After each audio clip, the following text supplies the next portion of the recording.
أعوذ بالله من الشيطان الرجيم. بسم الله الرحمن الرحيم.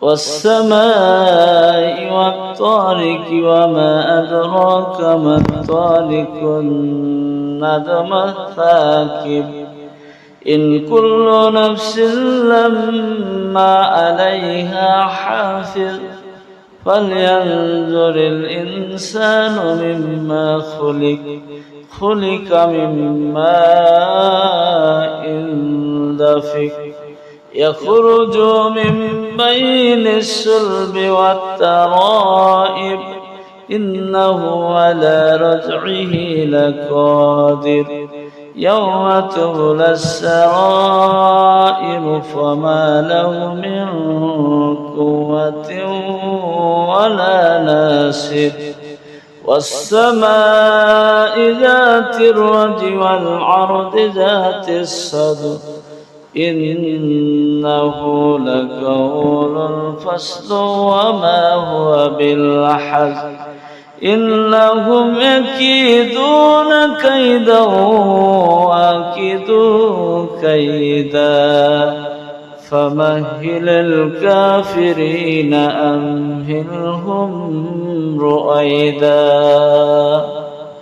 صدق الله العظيم. সমস্ত তারিফ, সমস্ত গুণগান, সমস্ত আরাধনা সেই মহান আল্লাহর জন্য। আজকে আল্লাহ রব্বুল আলামিন আমাদেরকে ভালোবেসে রহম করে দয়া করে তার পবিত্র মজলিসে বসার এবং কিছু ইসলামিক আলোচনা করার তৌফিক এনায়েত করেছেন, তাই আলহামদুলিল্লাহ। শেখায় নামদার তাজদানে মদিনা মুহাম্মদ মুস্তাফা সাল্লাল্লাহু আলাইহি ওয়াসাল্লামের উপর শত সহস্র দরুদ ও সালাম বর্ষিত হোক, আল্লাহুম্মা আমিন। যে আমাদের মৃত্যুর পরে কবরে আমাদেরকে যেতে হবে। এই কবর হচ্ছে খুব কঠিন, ডিফিকাল্ট জায়গা। কবর হচ্ছে প্রথম মঞ্জিল।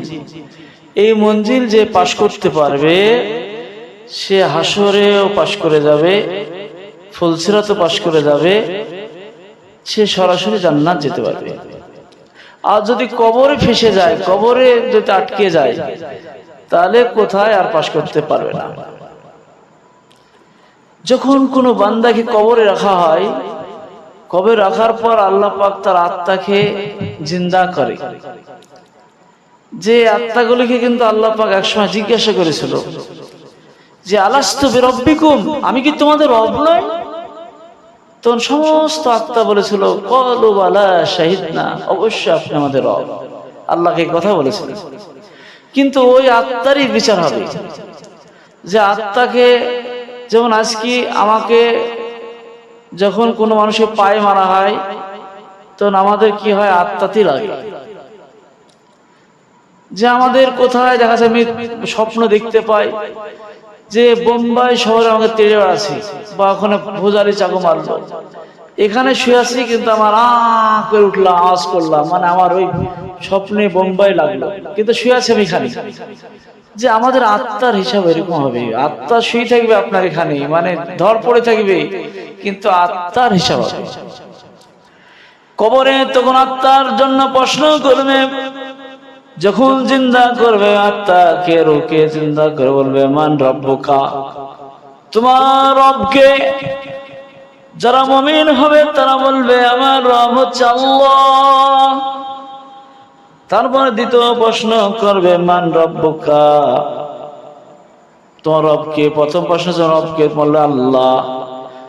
মান নবিয়ুকা, তোমার নবীকে? তখন বলে হযরত মুহাম্মদ সাল্লাল্লাহু আলাইহি সাল্লাম। আরেকটা প্রশ্ন করবে মান দীনুকা, তোমার দিন কি? তখন বলবে আমার দিন হচ্ছে ইসলাম ধর্ম। ইসলাম, ইসলাম শব্দের অর্থ হচ্ছে আত্মসমর্পণ বা শান্তি। কিন্তু এই তিনটি প্রশ্ন করবে আমাদের কবরে দুজন ফেরেশতা আসবে, একজনের নাম হচ্ছে মুনকির আর একজন হচ্ছে নাকির। এরা হচ্ছে ঠোসা, একজন কানা, যে আপনার কষ্ট দিবে কিন্তু ওরা বুঝতে পারবে না। তো প্রশ্নটা কিন্তু খুব কঠিন। যারা নামাজ পড়ে, যারা দিনদার, যারা পরেশগার, তাদের এই প্রশ্নটা বলতে খুব সহজ হয়ে যাবে। আর যারা নামাজ পড়েনি, দিনদার নয়, পরেশগার নয়, আল্লাহকে ভয় করেনি, তার কবরে প্রশ্নই বেরোবে না। তুই প্রশ্নটা কি করবে জানেন? প্রশ্নটা আমাদেরকে এইভাবে হুবহু প্রশ্ন উত্তর দিতে হবে। বলবে মান রব্বুকা, তো রবকে তখন বলবে, তখন আমাদেরকে বলতে আল্লাহ। যারা মুমিন হবে তারা অটোমেটিক বেরিয়ে যাবে। তখন বলবে মান দিনুকা, তোমার দিন কি?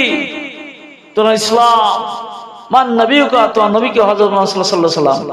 এই প্রশ্ন হুবহু আমাদের তাড়াতাড়ি বের করে দিতে হবে। যখন এই প্রশ্নের জবাব দিতে পারবে, আর ফেরেশতা মণ্ডলী আল্লাহ বলবে, আল্লাহ ও ফেরেশতা মণ্ডলী, আমার বান্দা যাও যাও কবরে চলে যাও, ওই কবরটা কুশাদা করে দাও, যতদূর চোখের নজর পড়বে ততদূর তার কবরটা তুমি বাড়িয়ে দাও। আর কি করো? কবরে নূরে নূরাময় করে দাও, জান্নাতের পোশাক করে দাও। ফেরেশতারা দৌড়াদৌড়ি করবে, আর ফেরেশতারা ছুটাছুটি করবে পোশাক পরানোর জন্য, আর কবরটা জান্নাতের দরজা খুলে দেবেন। সুবহানাল্লাহ। কিয়ামত পর্যন্ত আরাম এসে থাকে কবরে। প্রথম মঞ্জিল পাশ মানে বিরাট ব্যাপার। আর এই প্রশ্নের জবাব দিলেই, যদি সঠিক আমরা জবাব দিতে পারি, তাহলে আল্লাহ পাক আমাদেরকে দুনিয়াতে যে কবরে একটা কঠিন যে ডিফিকাল্ট জায়গা হবে, সেই জায়গাতে আমরা শান্তি পাবো। আর যদি এই কবরটা যদি জবাব না দিতে পারি, এই তিনটি প্রশ্ন যদি না বলতে পারি, নাফসে নাফসি কবরে করি, যদি না বলতে পারি, তাহলে কি হবে? আল্লাহ পাক বলে, আমার এই নাফরমানি বান্দাকে তুই জাহান্নামের পোশাক পরে দে, আগুনের পোশাক পরে দেবে, জাহান্নামের দরজা কবরে বিছিয়ে দে, কবরে বিছিয়ে খুলে দেবে, কবরে দাও দাও করে আগুন জ্বলবে, আর কবরে বিষাক্ত বিষাক্ত সাপে দংশন করবে। ওই সাপ দুনিয়ায় যদি একটা পাঠিয়ে দেওয়া হয়, দুনিয়ায় ফসফস করলে গাছপালা সব মরে শেষ হয়ে যাবে, কিন্তু ওই সাপগুলি আর দংশন করতে থাকবে, খালি দংশন করে, এত কষ্ট এত কষ্ট। আর কবরে কি হবে? বলছে চারিদিককার মাটি কষে ধরবে, আর চেপে চেপে ধরবে মাটিতে। আর হাড়গুলি আছে 360টি জোড় হাড় আছে, হাড়ের মধ্যে হাড় ঢুকে যাবে, মাগার জান না নিকলে কিন্তু জান বেরাবে না। কবর এত ডিফিকাল্ট জায়গা। প্রথম মঞ্জিল হচ্ছে কবর। কাল কিয়ামত পর্যন্ত কবরে আগুনের সেই জাহান্নামের আগুন দাও দাও করে জ্বলবে। এই জন্য আমরা কবরকে ভয় করি, যে মউতকে দেখলে আমাদের ভয় করতে হবে। হাদিসে আছে যে আল্লাহ রাসূল যে রাস্তা যেতেন, কবর দেখলেই সে দোয়া করতে থাকতেন। কবরের জন্য বলেছিলেন, এরকম একটা আযাব হচ্ছে, কাঁচা খেজুরের ডাল বুঝে পুঁতে দিয়ে আসো। যে সাহাবারা জিজ্ঞেস করেছিলেন, ইয়া রাসূলুল্লাহ, কাঁচা ডাল পুঁতলেন কেন? যতক্ষণ কাঁচা থাকবে তার আযাবটা কিছু কম হবে।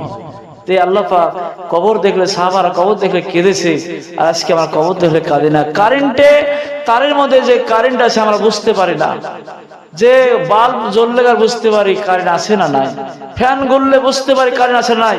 তাই আমাদের এই কারেন্টের মধ্যে কবরটা হচ্ছে কারেন্ট। এই কবরের মধ্যে কি হয় না হয় আমরা কিছুই বুঝতে পারবো না।